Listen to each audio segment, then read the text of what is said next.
இந்த கதை முந்தைய பாகத்தின் தொடர்ச்சி. கதையை முற்றிலுமாக புரிந்து கொள்ள நமது சேனலில் இருக்கும் முதல் பாகத்தை கேட்டுவிட்டு வாருங்கள்.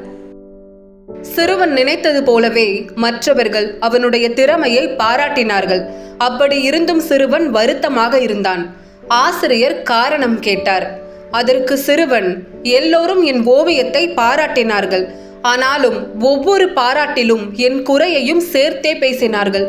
பார்வை தெரியாமல் இவ்வளவு அழகாக ஓவியம் வரைந்திருக்கிறானே என்று அந்த வார்த்தை என்னை காயப்படுத்தியது என்று வருத்தப்பட்டான். ஆசிரியர் பொறுமையாக சொன்னார், இது இயல்புதான். ஒரு தாள் முழுக்க வெள்ளையாக இருந்தாலும் அதில் இருக்கும் ஒரு சிறிய கருநிற புள்ளிதான் முதலில் மற்றவர் கண்களுக்கு தெரியும். உலகம் நம் குறையை ஏதோ ஒரு விதத்தில் நமக்கு நினைவூட்டி கொண்டேதான் இருக்கும். விளையாட்டாகவோ ஆறுதலாகவோ சில நேரம் புண்படுத்தவும் செய்யும். இவ்வளவு சீக்கிரத்தில் நீ இவ்வளவு நன்றாக ஓவியம் வரைய கற்றுக்கொண்டாய் என்றால் நீ உன் நேரத்தை எவ்வளவு வீணாக்காமல் செலவழித்திருக்கிறாய் என்று யோசித்துப்பார். இப்போது நீ நின்று விட்டால் உன் சாதனைகளும் நின்றுவிடும். ஒன்றை நினைவில் வைத்துக்கொள், நம் பலத்தை விட நம் பலவீனமே நம்மை அதிகமாக முன்னேற தூண்டும். ஒருவரின் பலவீனம் சில நேரங்களில் அவரின் பலமாக மாறலாம்.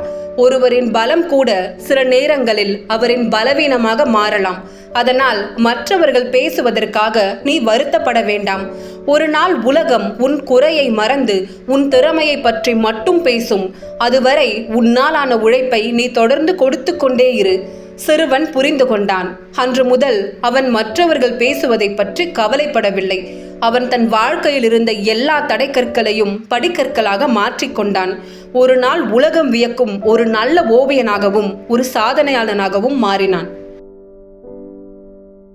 மற்றும் ஒரு நல்ல கதையுடன் உங்களை சந்திக்கிறேன். நன்றி.